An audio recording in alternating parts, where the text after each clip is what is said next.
Hey guys, magandang araw po sa ating lahat. Previously, we discussed yung one-way analysis of variance, which is kinoconsidered natin isang factors lang affecting yung treatment of data, yung understudy. Pag sinabi mong treatment of data,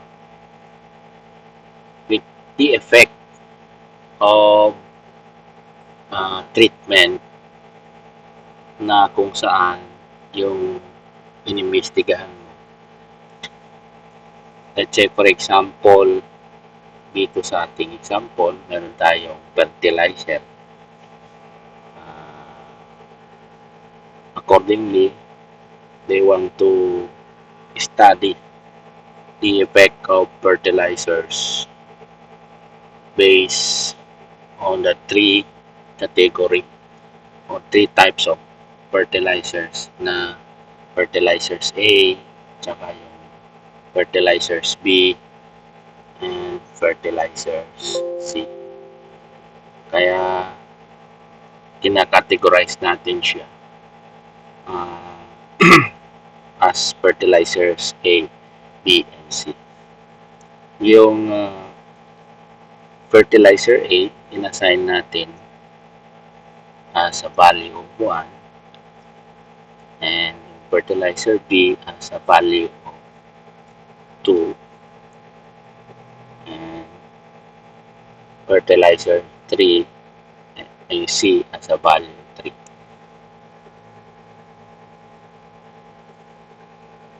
So, accordingly, they want to study if there is significant difference between the three fertilizers na sinasabi natin, yung tatlo na yun. However, they want to consider yung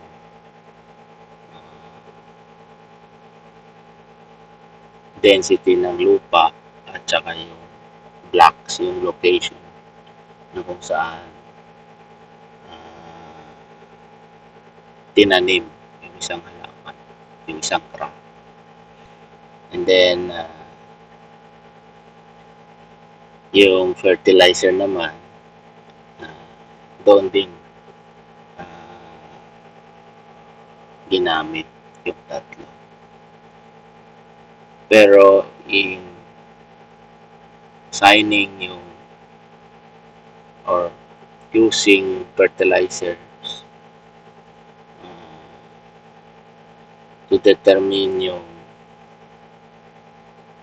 para hindi bias naman sa ating yield crops, ginamitan nila ng randomized complete block designs. Nang sinabi mo kasi randomized complete block design,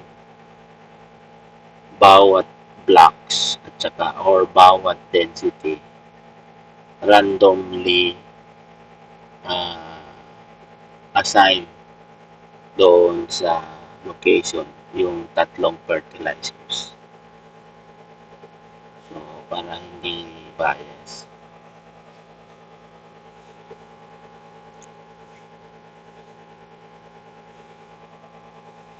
So, after time period, in-harvest nila at kinuha yung yields ng crop. At ang ginamit nila yung measurement, yung bushels per acre. So, ibig sabihin, yung yield natin is bushel per acre.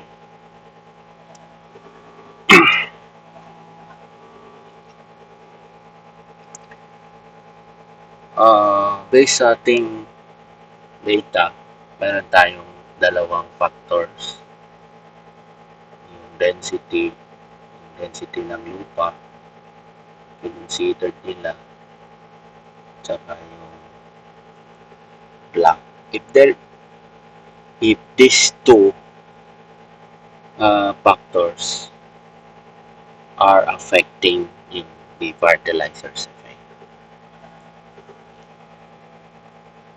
However, since our discussions is limited only to two-way analysis of variance, i-explain muna natin yung isang factor na ipagliban muna natin yung block, gagamitan muna natin yung considered lang muna natin yung density if there is a significant difference doon sa level ng density of the land in terms of yield crop. And at the same time, consider din natin kung ang density influence or would affect the fertilizer effect. So, in other words, we want to know if the density factors influence the effect of the fertilizer. But before that, of course, we want to consider our response value or dependent variables or the effect of our response variable or our data distributions kung ito ba ay normally distributed kasi ang ano ba kasi meron siyang assumptions na kailangan natin i-ensure yung normality ng data distributions in terms of dependent variables. At the same time, we want also to consider yung homo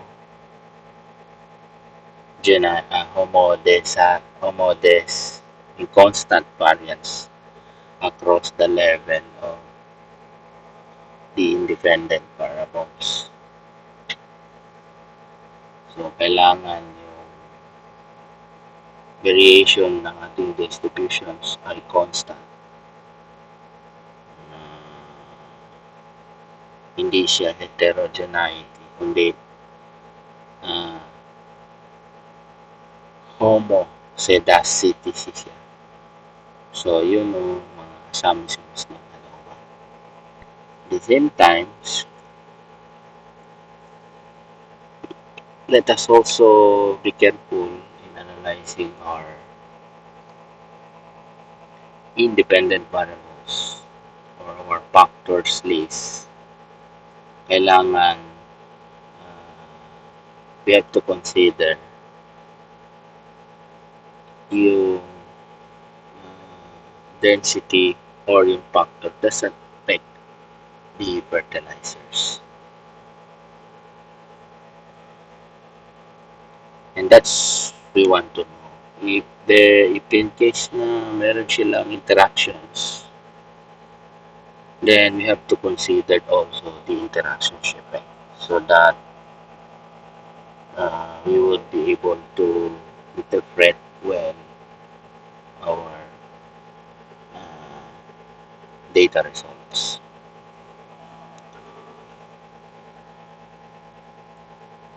So, to see if this data distribution is normally distributed based on normality, at the same time does not violate yung homoscedasticity. So, proceed tayo sa SPSS, how to analyze. Then, punta tayo sa descriptive. Pindutin natin yung explore. Since our dependent variables yung yield, crop, effect, is our response value for the fertilizers and density. And since our study is limited only on two, I will just consider yung density functions because that's our factors in this study. Then proceed tayo sa statistics. Then we just consider yung descriptive outliers meron na siya. Continue. And then sa plots just need yung normality plots para makita natin follows normally distributed.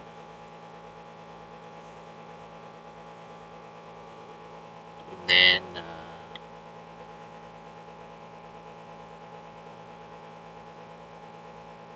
we have also to consider yung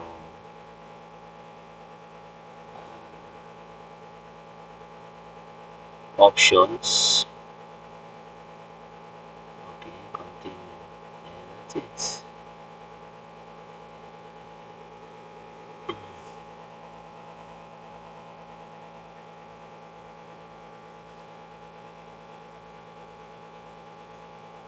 So based on our exploratory data analysis, wala tayong missing value for the yield under the low density for the yield crop of low density land. Meron tayong 48 sample size.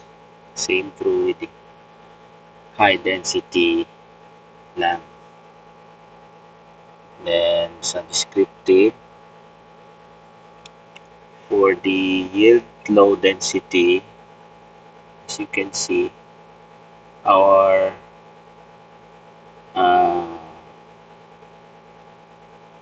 target is the skewness measurement. Kasi doon natin makikita kung data distribution follows normal distributions. So as you can see, our skewness is negative 0.08, which is close to 0. And then our median, our mean, and then will also approximately equal. So basically, we have a suspicious expectations that our data distributions is normal. And then sa ating extreme values, actually it is not hindi naman masyado itong big deal to consider as outliers. However, it could be much better. Makikita mo based on our confidence interval from our overall mean in data distributions that this response value ay most likely konti lang na outliers at hindi sila lumampas sa 95% na our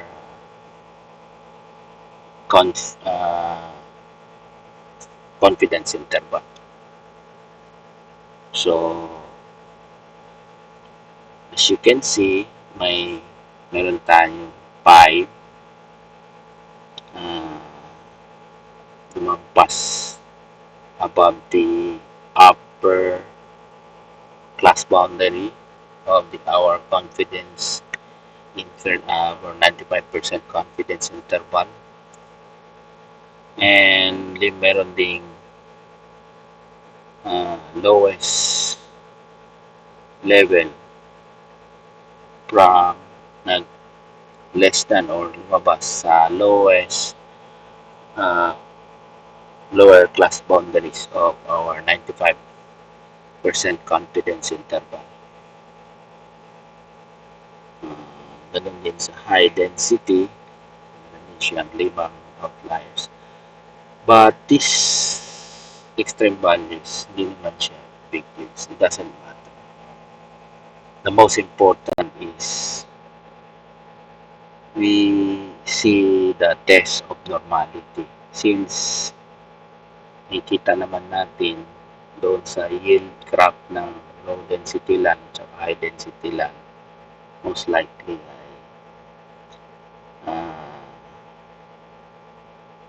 above the point 0 level of significance. Since our significant value is, the p value is 0.5%, which is greater or which is greater than point or which is greater than 0.05.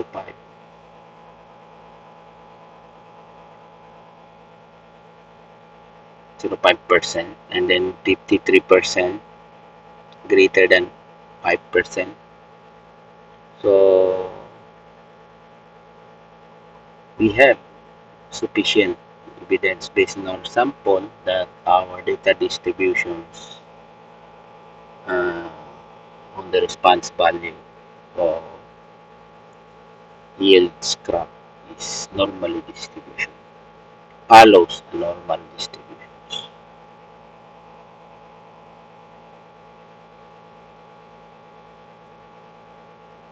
So this test of normality using Kolmogorov-Smirnov test and the Shapiro-Wilk test.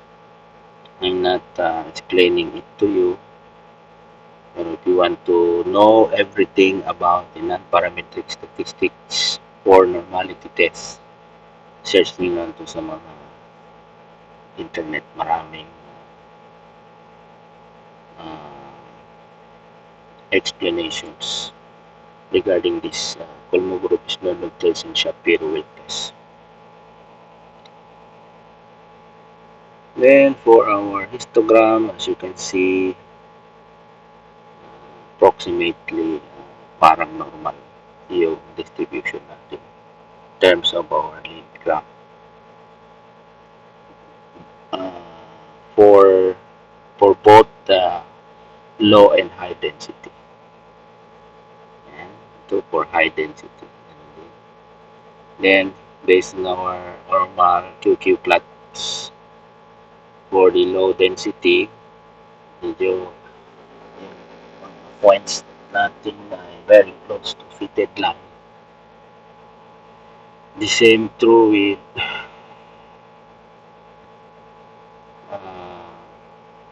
for the low density, very close din siya sa fitted line. And then for the high density, very close din siya sa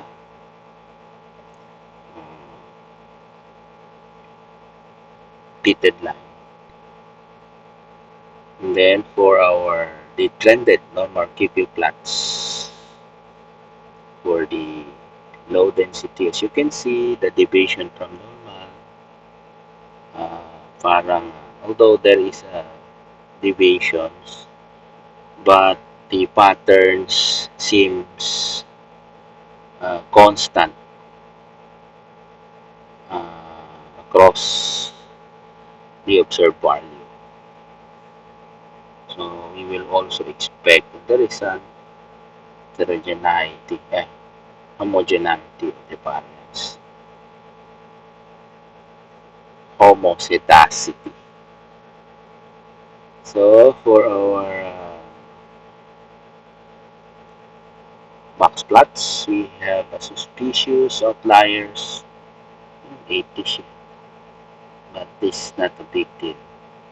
If you want to know to detect uh,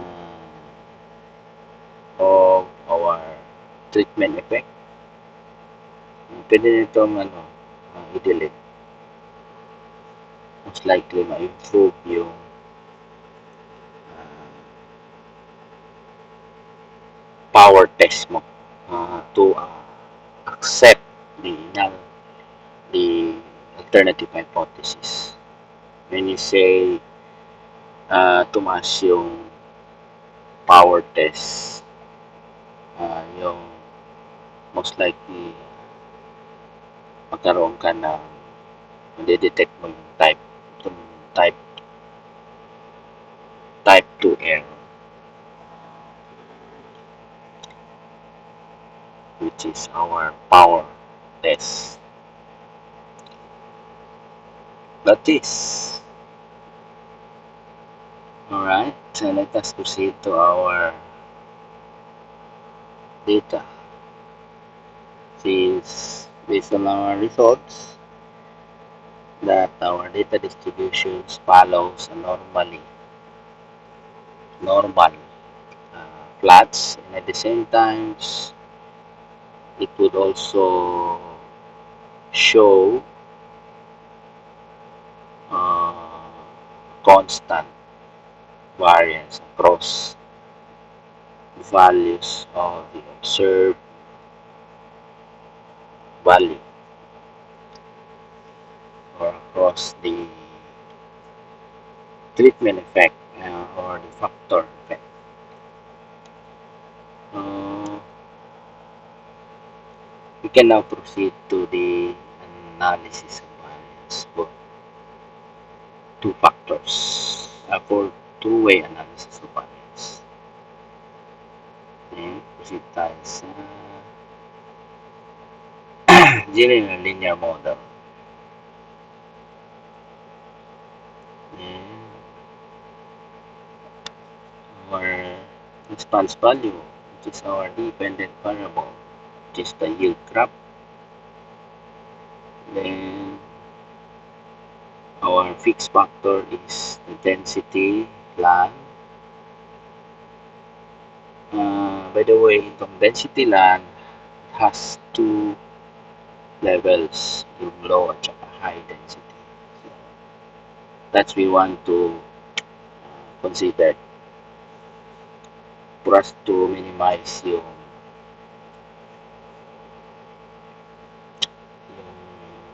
residual effects or the error term in our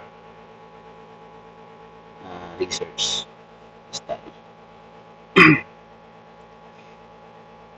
And then, i-click natin yung model. If you want to build a custom model or just go to build terms. And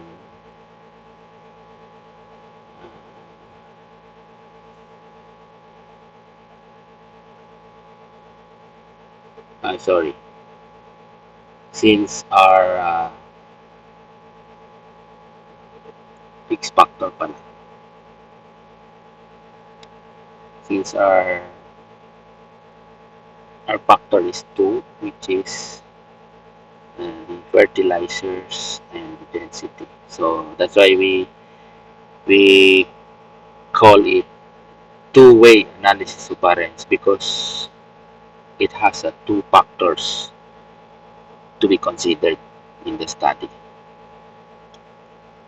And we want to determine whether there is significant difference between the levels in density land, and at the same time we want also to determine if there is a significant difference between the levels in fertilizers effect. Alright. Ngayon, if we want to consider yung, when you say full factor, yung kasi, the SPSS is finding a way to build the terms for you, and that is an up-to-date model to predict the effect or the response value.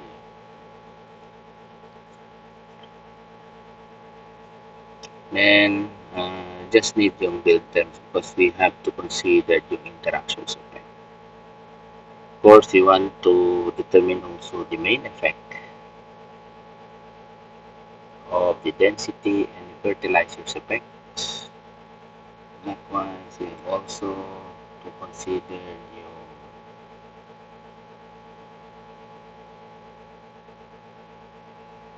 the interactions effect between the density, land, and the fertilizers effect. Alright, we continue. For the contrast, so hindi naman masyado i-consider dyan kasi medyo komplikado. When we say kasi contrast, you are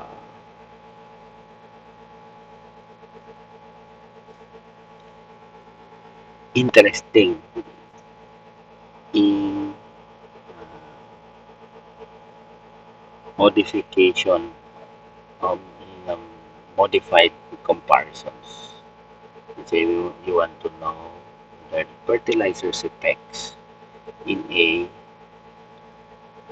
is greater than A plus between the effect of A and B, something like that. Or you want to know whether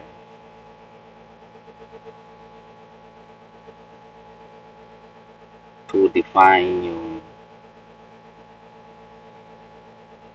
polynomials niya, repeated, medyo komplikado. So, make it, ano na, ignore. We'll just consider yung multiple comparisons or pairwise comparisons. Okay na yun. And then for the plots,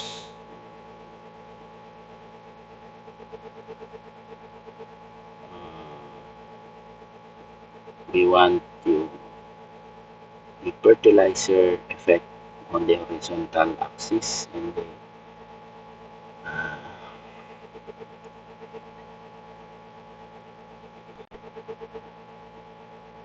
and then we want also to see the density effect on the horizontal axis. Muli makita yung ano, plots of the density land effect. Of course, I would also see the interaction effect, the plots of interactions effect between the fertilizers and the density. And then the density effect would be a separate line siya, yung low at saka high. Let's see. Alright. That is. Continue. And then for the post hoc, since our factors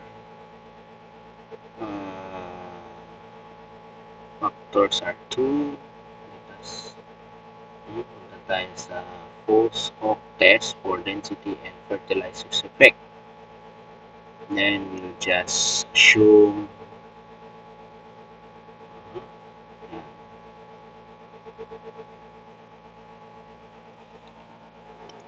this square difference. We'll just assume that our variance is homogeneous since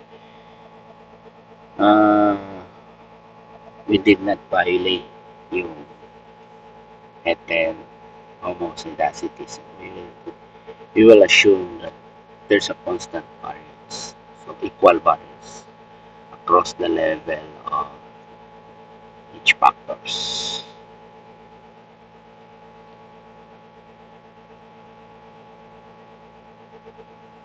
And for the estimated margin of mean, we want to see the overall mean,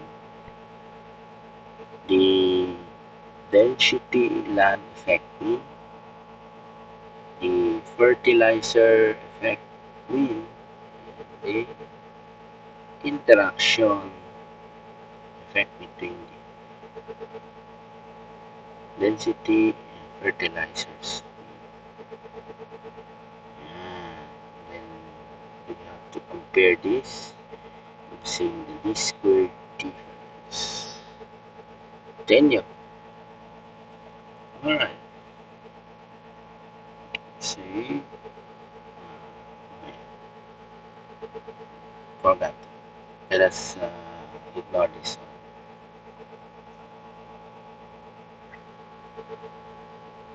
Of course, if you want to save in our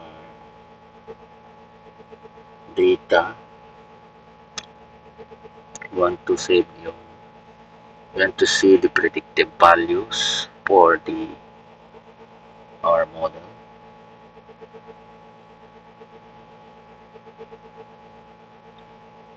And then the residuals of our model, you can use this one.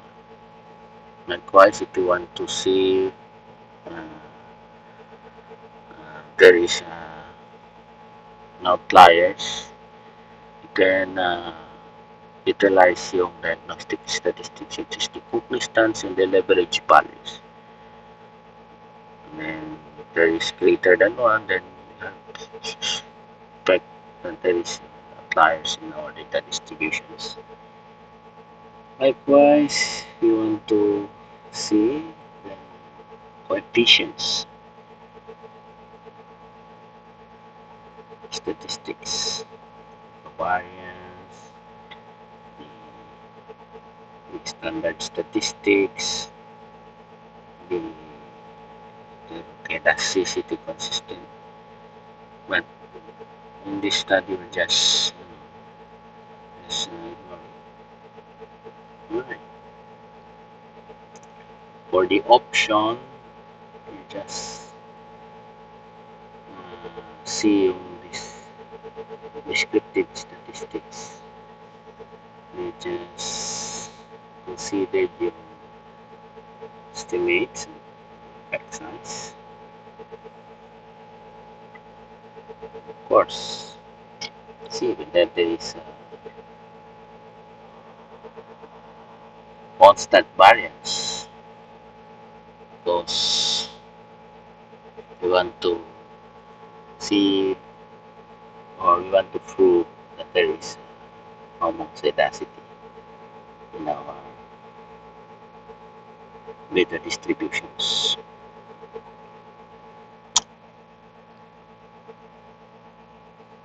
Of course, you want to see yung residual plot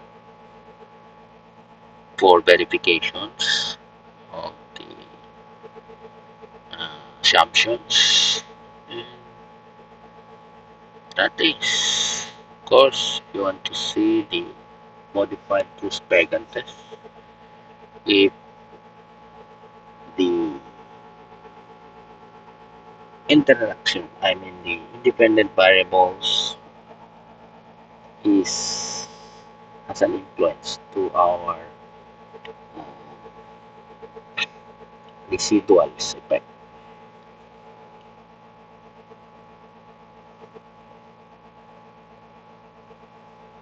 Push models, cost to model. We'll just use yung predicted values. Okay na yun.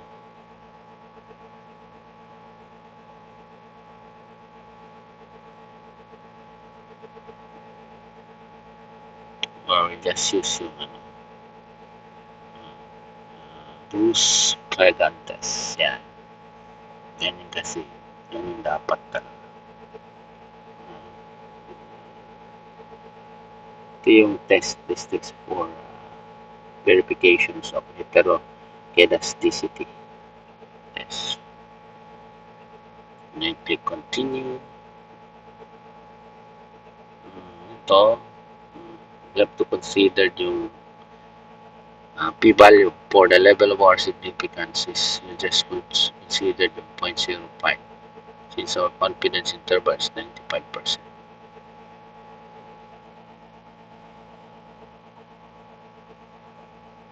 Pero kung taasan mo yung criteria mo doon sa level of significance, which is 0.02,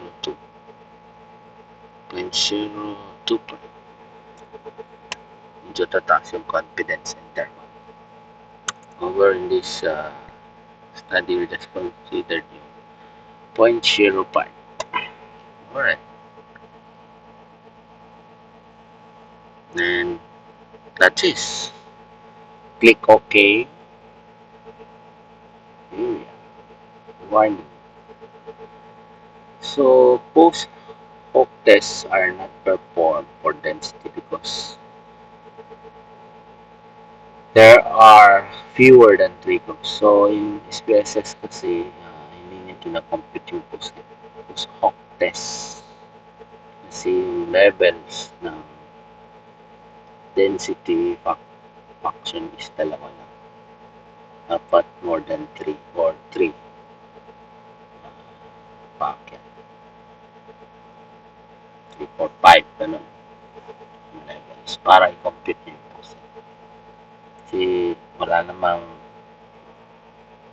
siya lang yung combination nun. Yung difference ng low at saka high. So wala na. Kahit baliktarin mo yung high at saka low at saka high pareho. For the between subject factors or for our factor list, yung tayong dalawang levels, yun lang. Yung low density land at high density land. Then, another factor is yung fertilizers. We also consider yung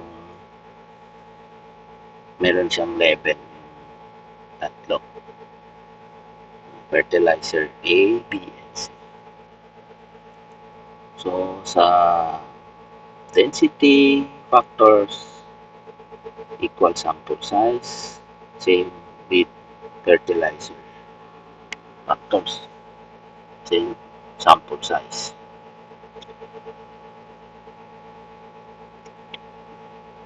Alright, for the descriptive statistics,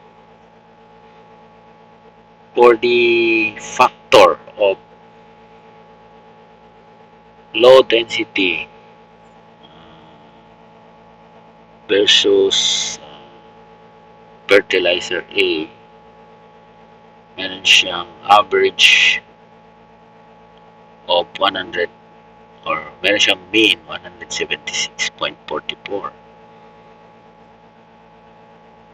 At the same time, standard deviation 0.6.58 with a sample size of 16 under ng low density by fertilizer A. Ganun din yung sa fertilizer, low density fertilizer B, 176. So, 177 for fertilizer. So, in total, yung mean natin for the low density ay 176. So, as you can see, mas mataas si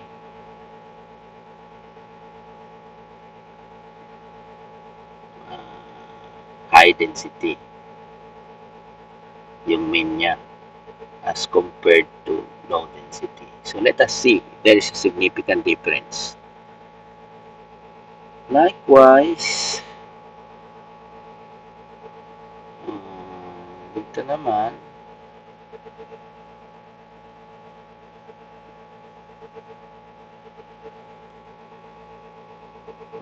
for the fertilizer, meron tayo ano,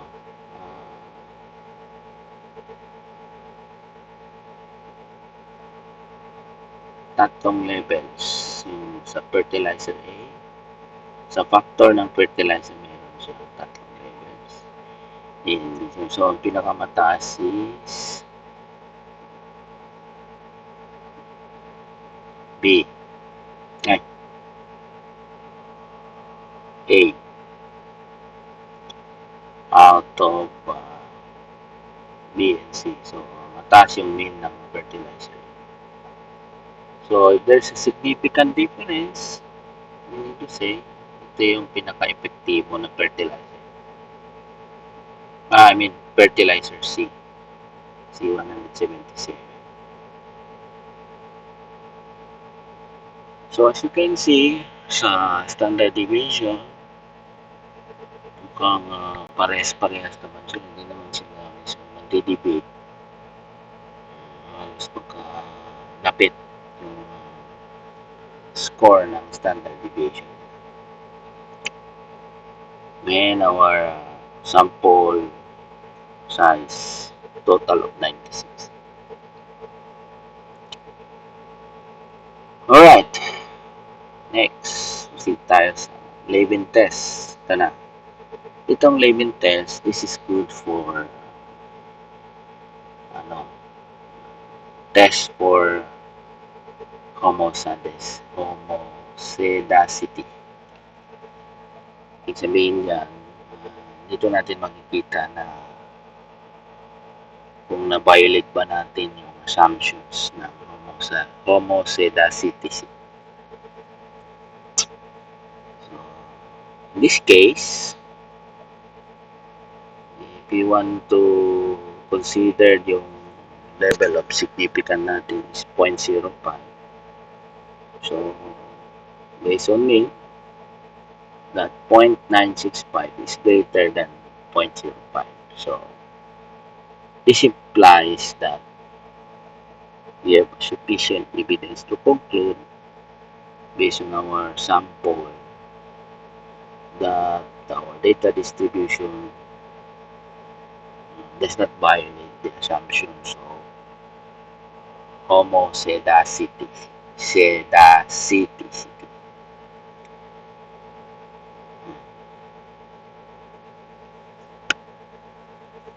Alright. So, it's good to see the results that we did not violate the assumptions of ano ba. Likewise, to prove that there is an heterodacity. In other words, in this test, our null hypothesis that the variance of our error terms does not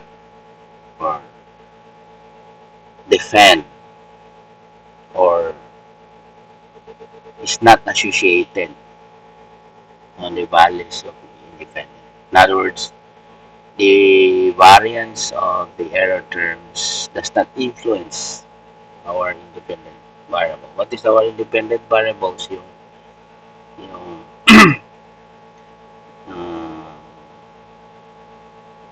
the density land, factors, and fertilizers.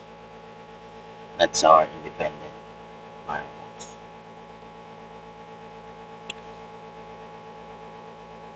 So, Bruce-Fagan test is defecting the relationship between the independent variables of our models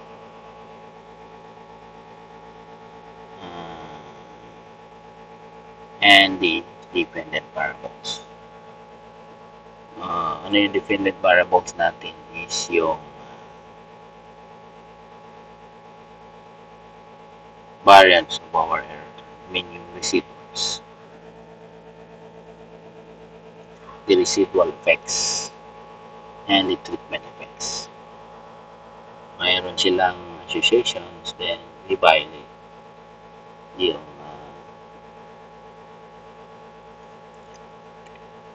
hetero, ano, we violate yung homozygosity and there is an heterokedacity. So in this case, since our p-value is greater than, which is actually 0.81%, is greater than 5%.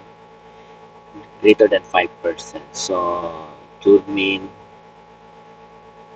heterokedasticity does not exist in our data distribution.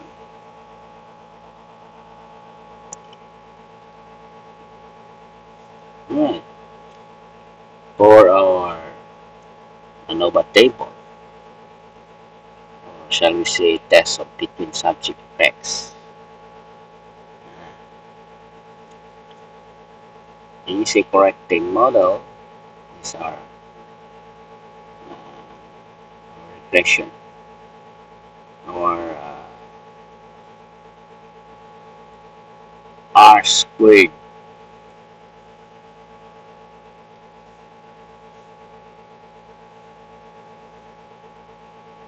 and our intercept in our model.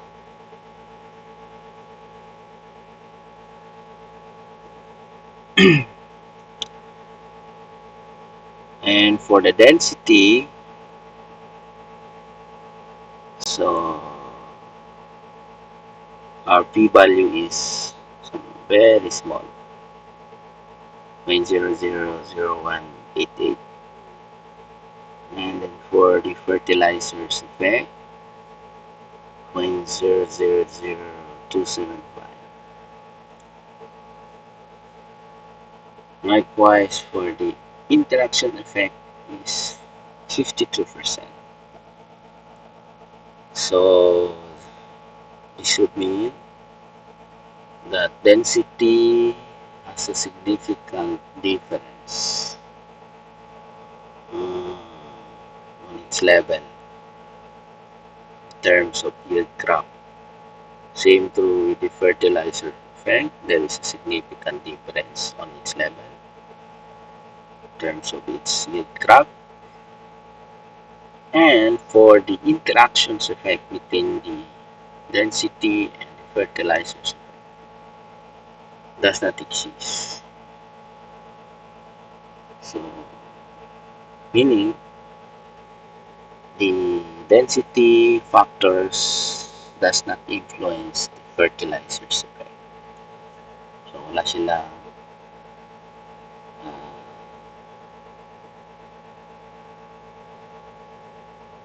association, hindi independent sila from each other. So, as to this case, if we will have another study, the effect or the interactions effect do not seems to be considered in this study. However, for the density and the lysophils has a significant effect in yield crop. So that's the main interpretations of this ANOVA table.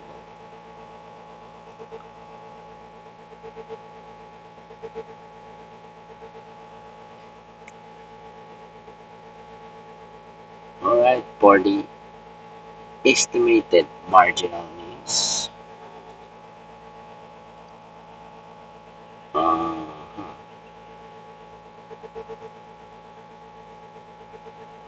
when you say grand mean, this is our overall mean of our data distributions, our grand mean. So we have 177.016 Basels per acre. That's our overall mean. For the density factors, since these factors has a significant difference on its level, then we shall say that high density is more effective than low density in planting crop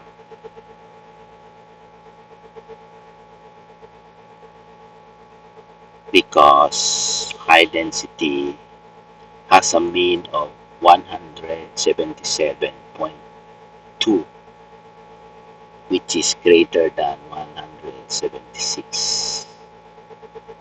So that high land is more effective than low land. Low high density land is more effective than low density land. Alright, for the fair comparison, let's consider it because there are just two levels. Mhm. For the fertilizer effect,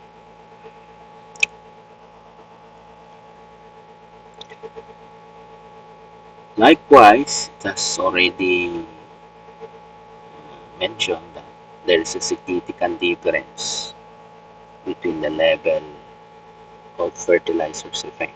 So this means since fertilizer C is greater than fertilizers A and B, then we would say that fertilizer C is more effective as compared to A and B fertilizers.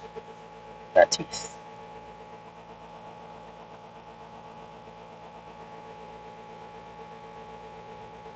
For our fair comparison, we would say that for fertilizers A is more significant because fertilizer C versus fertilizer A is more significant than fertilizer C and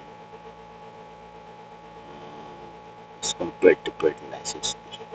0.004 is greater than point I mean uh, 0.004 is greater than 0.0008. So fertilizer C and A has a very low significant difference. Malayo yung pagitan nila as compared to fertilizer C. So in general, C is more effective than A and B. Alright, for the interactions of since in our ANOVA table doesn't mention that there's an interaction effect between the what do you call this low density land between the between the density and fertilizer effects. So let us ignore this one. So in other words, based on our data, does not give sufficient evidence to conclude that there is an interaction effect.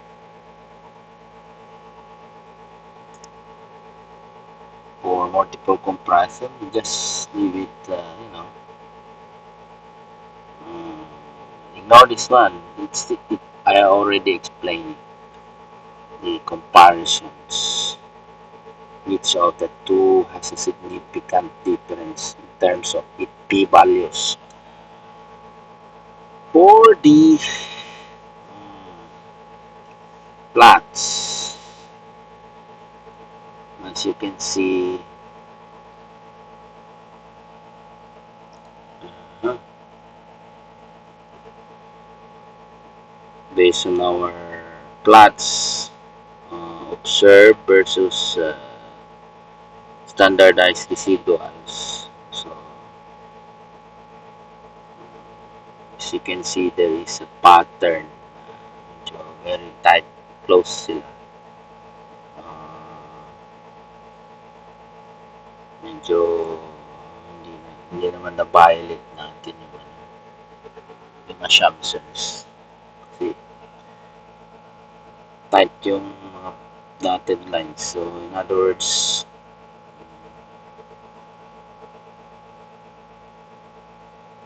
we do not have a suspicious uh, variations that giving the violations in the assumptions of for the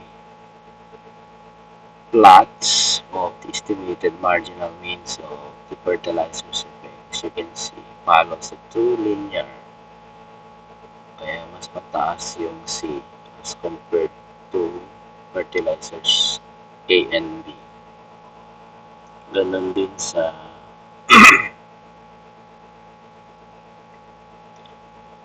density factors. Mas effective talaga yung high density lang kaysa low density lang.